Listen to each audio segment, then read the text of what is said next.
Hello guys and welcome back to another video. Today we are going to be looking at a number of things to do with Kings and Men. Now I'm sure all the committed members to this game will know that the Epic comes out in one day. Now the Epic is a game mode for Kings and Men which effectively puts players in a board game scenario. However, how many board games do you know that split players into 4 different kingdoms where they can go around recruiting soldiers from castles and villages, eventually creating a huge army? Now players will be doing this across the map, creating their own armies. However, what happens when 2 armies of the opposite kingdom collide? Well, this sparks a huge 200 player battle with 100 players on each side. And from what I can tell so far from Kings and Men, these battles will be absolutely incredible. I don't want to talk about the technicalities of the Epic because I believe it gets very confusing when anybody tries to explain it.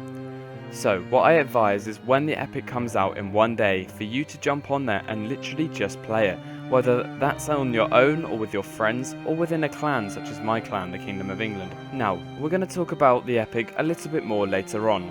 However, in the interim, I would just like to say my clan, the Kingdom of England, have been preparing for the Epic for the past few weeks, ever since the alpha has been released. We've been practicing our melee skills, our formations, and I'm going to show you this in a small clip I've put together, and I hope you enjoy.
So that was my clan, the Kingdom of England, preparing for the Epic. Now later on you'll be able to see some members actually getting onto Conquest on the same team, on the same server. It wasn't everyone because there's no server browser, however we gave it our best shot. And it basically demonstrates just how effective working in a group is. We just had a huge influence on the game in general. So that is something you can look forward to later on in the video.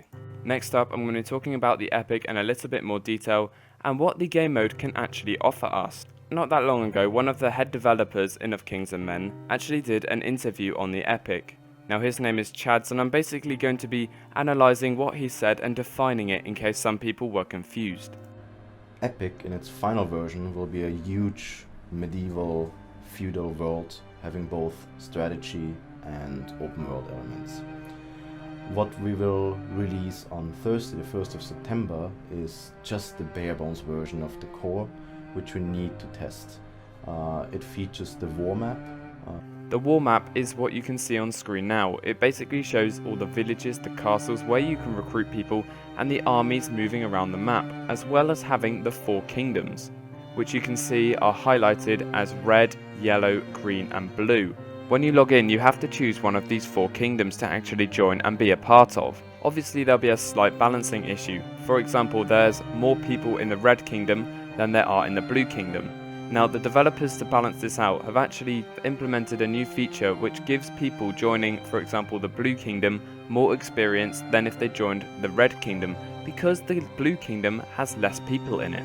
So basically, if you join the Epic and choose a kingdom with the least amount of people out of all 4 kingdoms, you will get more experience than everybody else. It features the war map, where you can recruit troops, where you can send troops around, where you can order castles to be built, but you can't build them yourself yet, and you can design troops. That is what you can expect there. And well, the most important feature obviously is the armies. When they are fighting, they actually fought in the actual world and with actual players, and the results then being returned to the map and actually influencing the territory. As you just heard, you can go around the map and actually recruit people. Now, I'm 99% sure you do this by going to the castles and the villages and actually recruiting people from there.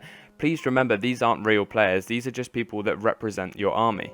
And your army is represented by a little icon, which you can move around the map like you would in a board game. He did just say you'll be able to build your own castles. Now this is not to be mistaken with actually being able to physically build your own castles in game. When the Epic comes out, you'll only be able to tell people to go and build a castle for you, and you won't actually be able to build it yourself. But for now, you can only build castles such as the one you can see on screen now in the overworld map. Winning the battle will result in you taking territory for your kingdom. And the general aim of the game, from what I can pick up, is to take everybody's territory and for you to take over the whole map. Now when you have done this, I'm pretty sure the map will be reset and you'll basically start all over again.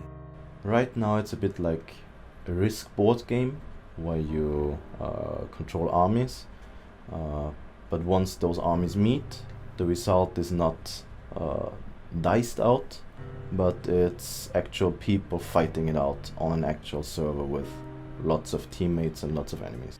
In its current state, this is what separates the game out from a board game. Basically, when 2 armies meet in the same area and decide to fight each other, it will commence a 100 versus 100 player battle, consisting of real life players. Now the amount of respawns depends on the party size, also the type of weapons and armor you get is dependent on the type of troops you've recruited. For example, if you just recruit peasants, then you're going to have pretty rubbish gear. The Epic supports roughly 5,000 players per region, but we can go up if necessary. Castle building, from what I hear, it's a feature that's requested a lot from the community right now, so I'm thinking of making that a priority after the launch on the 1st. And I think people will be able to build their own castles within 3 to 4 months.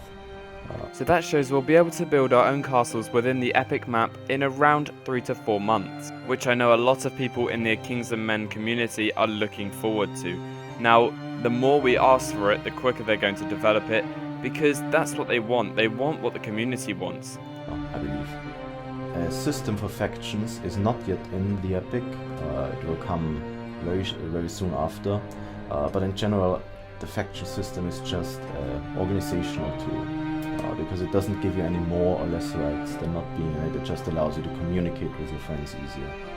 The Epic world is planned to be finished at the end of 2017 or the beginning of 2018. So basically what he just said, that there will be some sort of faction system which allows people in clans or in groups of friends to be able to communicate and form. It will probably allow them to join the same game on the same team and things like that. I'm not really sure, but I'm sure we'll find out.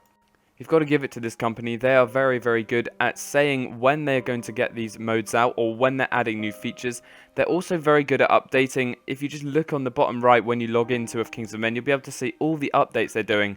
And this has just come from people in the community telling them on the forums and just messaging them on Discord and things like that. And it just shows they're very proactive and a lot better in terms of development and involving the community within their game. than some other competitors, for example Bannerlord, which they haven't really said anything about the release date and they've kind of kept it very hush-hush. Now I know that game's going to be huge and I cannot wait for its release, however they're just not incorporating the community as much as this game is. That was a quick overview of the Epic. Now the best thing you can do to get used to the features and learn all the mechanics and things like that is to play it, and it comes out in one day and it won't be particularly hard. You just got to load up of Kings of Men and click on the Epic and start. If you have a question, leave it in the comments. I always respond to comments, as you guys know. I pretty much respond to every single one and I spend a long time doing it. Next up I'm going to show you how my clan is operating in the Conquest game mode. Now we had around 35 to 40 people in TeamSpeak, however we could only get 20-ish on one team on the same server. So you'll probably see people fighting each other who are in the same clan and things like that. But it definitely demonstrates how effective working as a team is, and we did have a huge influence over the game. And it was great practice for the Epic. Push, push, push, push, push, push. Enemy has the flag. Push, rush the flag, nowhere else, just the flag. Oh, server lag. Okay, I'm capturing. Protect me. Shield wall around them ASAP. Okay, good. I captured it. Got it. Nice job. Nice job. I'm looking back at the moment. Okay, make a shield wall from. Shield wall on the to the black. right. I'm here. Left and right of me. Do not rush out. Go further back though. This is good. Sorry, Ironhawk. I got excited. That's fine. Just, you know, upswing and thrust if people come anywhere near you. If anyone knows about anything about Romans, do what they do. Yeah. Kick Yeah, to try to wiggle it. Just kill them all. They're already saying in the chat, anybody wants to make a group to kill Kiwi's castle. Yeah. I want to see guy them at the back? try. I want to see them try. I'm afraid. Wait. Right. Shield wall again. Yeah. Yeah, we're getting flanked pretty easy though. Yeah, well hopefully the pubs can deal with that. I'll hold this side as well. If you respawn, join X, get back on the shield wall. I do not want you to see engagement like that. On your own you'll get wrecked. For arrows, guys, Bangs, try I died, I got Okay. shot. Okay. Yeah, I know, wiggle a little bit. If you want we can withdraw and let you know because we're the main backbone here. Keep that shield wall. If you die, run to that shield wall and reform it, okay? That's what we want. As long as we maintain that, we win. Having that shield wall in front of the flag basically just stopped anyone getting near it, and it was really, really effective. And even if you died, it didn't really matter. Even if you didn't get any kills, it didn't matter. As long as you had the shield wall blocking off everybody, it was fine. It didn't matter if you weren't killing anyone, even if you weren't thrusting or stabbing, even if you died, it didn't matter. As long as you kept that wall in front of the flag, nobody could get through. And that's why we won. Now before I go, I do have some announcements to make, and the first one is if you would like to join the Kingdom of England, make sure to check out our website links in the description below. All you have to do is reply to the application topic with the given template and make sure you read the rules. We're always looking for new faces, and we are getting bigger and bigger, and we want to be one of the biggest influences in the Epic. Now this leads me on to my next subject. Apparently, while I've been away, people in my clan have been not the nicest over global, saying stuff about other clans, and I would just like to say that is being stopped completely. I'm putting a stop to that. If I see anyone in my clan doing anything of that sort, they are going to be instantly kicked out of the clan. If you experienced any of this after today's video, please screenshot it and send it to me so I can deal with it. It's not my intention for anyone in my clan to be toxic to another clan. I have not told anybody to do this, it's just their own decisions and it is being stopped. And hopefully we can start again. My last announcement goes out to all the clan leaders in Of Kings and Men, and it's to do with diplomacy. If you would like an alliance with us, make sure to drop me a message, and also if you're declaring yourselves as enemies of the Kingdom of England, make sure to tell me, because I would like to know who's hostile and who's friendly. And lastly, my clan is joining the Red Kingdom, so make sure if you are going to be hostile towards us not to join the same kingdom. I wish every clan and every player the best of luck in the Epic, and we will see you in there. And let's have some fucking good wars. So guys, this is the end of the video. I hope you did enjoy. I want to apologise for me not uploading as much as I would like to. I am extremely busy in real life. I have so much stuff going on at the moment, and I just cannot produce as many videos as I would like to. So I hope you can forgive me for that. Anyway, thank you guys for watching, and I will see you in the next one.